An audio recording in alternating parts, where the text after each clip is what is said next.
ఏంటండి అంత కోపంగా ఉన్నారు? మా అన్న నాకు మంచి గిఫ్ట్ ఇచ్చాడే. ఈ మధ్య మీ ఇద్దరిని చూస్తుంటే భయమేస్తుందండి. వాళ్ళు ఈరోజు ఒకటి ముందు తలదించుకోవాల్సి వచ్చింది. పరువుదేముందండి, అతను మీ అన్నయ్య కదా. ఇంట్లో ఉండే నీకేం తెలిసే బయట తిరిగిన పరువు విలువ. ఇప్పటికే లేట్ అయింది, పడుకోండి. మీరు ప్రశాంతంగా పడుకొని 10 రోజులు అయింది. రేపు ఎలక్షన్ ఎలా జరుగుద్దు టెన్షన్లా ఉంది. మనం వేరే కాపురం పెట్టి తప్పు చేసామండి. ఇప్పుడు ఏం కంపరం ములిగానే? మీ అన్నదమ్ములు చూస్తుంటే భయమేస్తుందండి. శత్రువుల కన్నా ఘోరంగా తయారయ్యారు. ఎలక్షన్ అవుతే టెన్షన్ నేనుంటే మధ్య నీ సోదటే. అయిపోయింది కదరా, ఇంకా దాని గురించి ఆలోచిస్తున్నావా? మర్చిపోవడానికి మా అన్న కొట్టింది చిన్న దెబ్బ కాదురా. అన్న ఏం చేశాడు రా? దొంగ దెబ్బ తీసింది మన ఫ్రెండ్ కదా. మొత్తం చేపించింది అన్నే కదా. అవునరా, అయినా అన్న మనం ఏం చేయలేం. ఎందుకు చేయలేమురా? ఏం జరిగిన అచ్యుతరావు గారు చూసుకుంటానని మాట ఇచ్చారు. అది ఏం చేస్తాం? రేపు ఎలక్షన్ బూత్ దగ్గర ఏమైనా తేడా జరిగితే అక్కడే తేల్చేద్దాం. ఓటు దేనికి వేయాలండి? ఇన్ని రోజులు ఏజెండా పడుకొని తిరిగిన మర్చిపోయావా? అర్థమైందండి. సరేరా. ఎలక్షన్ లో మీ అన్నయ్య వాళ్ళతో గొడవలేం పెట్టుకోకండి. నాకేమైనా సరదా అనుకున్నావు గొడవలు పెట్టుకోవడానికి? ఎలా అనట్లేదండి. నాకేం చేయాలో తెలుసు, నువ్వు మూసుకొని రా. ఎలక్షన్ మొదలైన నుంచి ఏదో ఒక చిన్న గొడవ జరుగుతూనే ఉంది, కానీ అక్కడున్న పోలీసులు వాటిని అక్కడే ఆపేశారు. కానీ ఆ రోజు పోలీసులు ఆపింది అక్కడ జరుగుతున్న గొడవల్ని మాత్రమే, మాలో రగులుతున్న పగల్ని కాదు. ఎలక్షన్ జరిగాక అంతా ప్రశాంతంగా మారింది, కానీ మాలో ఉన్న కోపాలు తప్ప. ఏరా గట్టు మొత్తం తవ్వేస్తాను. నువ్వు అక్కడ ఏం చేసావు? ఇంత గట్టుని ఎంత చేసావు? పంపకాలు అలాగే వచ్చింది. మేవన్నీ దొంగ పంపకాలేగా. ఏంటి ఎక్కువ మాట్లాడుతున్నావు? నిజాలు మాట్లాడితే అందరికి పౌరుషాలే వస్తాయి. దొంగ పంపకాలు, దొంగ దెబ్బతీయడాలు. ఈ ఎలక్షన్ లో మనం గెలవనివరా? ఆ ల్యాండ్ కూడా నీ పేరు మీద రిజిస్ట్రేషన్ చేయిస్తా. మేము ఎలక్షన్ లో గెలిస్తే అప్పుడు మాట్లాడుకుంటాం ఈ ఘాట్ల సంగతి. ఏం పిచ్చారు?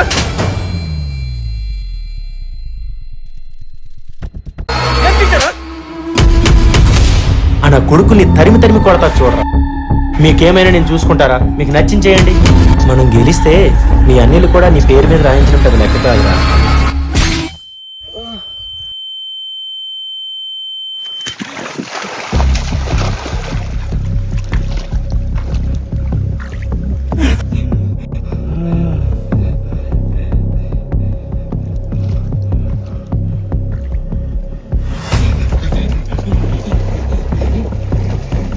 ఏమైందిరా? మా ఆయన చచ్చిపోయాడురా. ఏం మాట్లాడుతున్నావురా? నేనే చంపేశాడు రా. నువ్వు చంపడమేట్రా? ఇప్పుడు నాకేం చేయాలో అర్థం కావట్లేదురా. అక్కడి నుంచి వెంటనే వెళ్ళిపో, నేను వస్తున్నా. నేను చెప్పేది జాగ్రత్తగా వినరా. ఏమైందిరా? వచ్చేదారా కారు భూపతి ఇంటి దగ్గర ఉందిరా.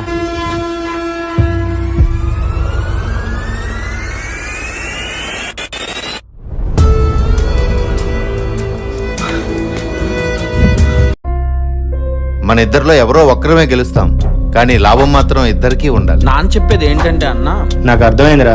నువ్వు గెలిచావనుకో నా వ్యాపారం జోలికి రాకు. ఒకవేళ నేను గెలిచాననుకో నీ వ్యాపారం జోలికి నేను రాను. జనాలు తిరగబడతారేమో సార్. బయట మేము శత్రువులమేరా, లోపలే ఈ చుట్టరికాలు. జనాలు వాళ్ళే కొట్టుకొని చేస్తారు.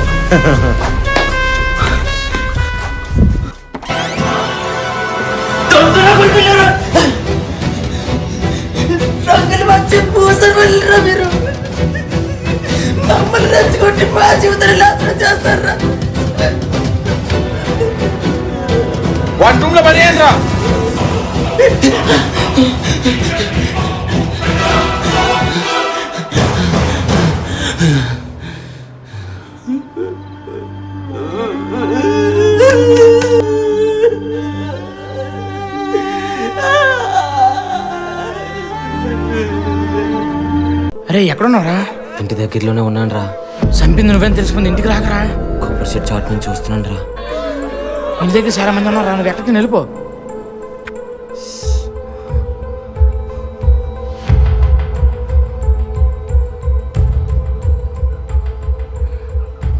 బాబాయ్, అందరూ అంటున్నారు నువ్వు మా నాన్నని చంపేశావంట.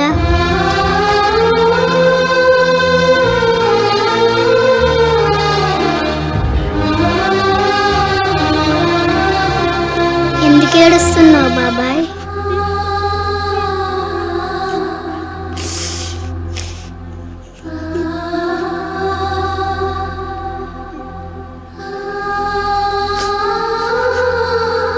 కొన్ని రోజుల తర్వాత మా కుటుంబానికి మగదిక్కే లేకుండా పోయింది.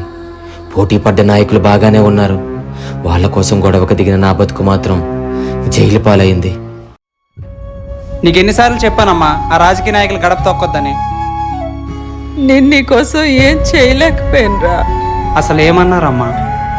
అయ్యా, ఎవరు? నేను లక్ష్మణ్ అయ్యా. ఏంటి?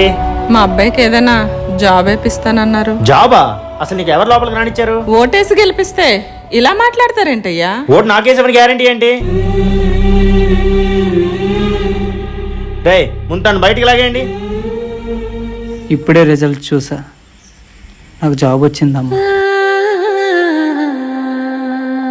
మీరు ఓటేసిన నాయకుడి వల్ల, నేను ఓటేసిన నాయకుడి వల్ల కాదమ్మా, మీరు కష్టపడి చదివించిన చదువు వల్ల వచ్చిందమ్మా జాబు.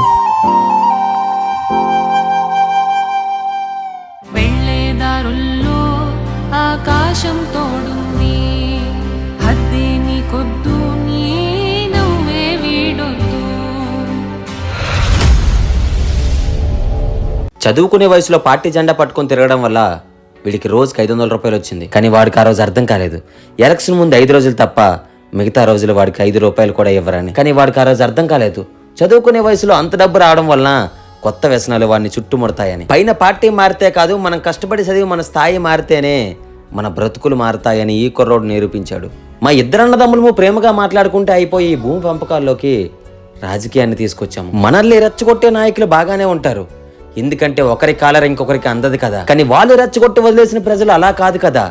తెల్లారితే వేరే పార్టీ వాడిని పగోడే అనుకుంటారు. సీటు కోసం సీఎంనే మార్చే ఇలాంటి నాయకుల కోసమా మనం బుర్రలు బద్దలు కొట్టుకునేది?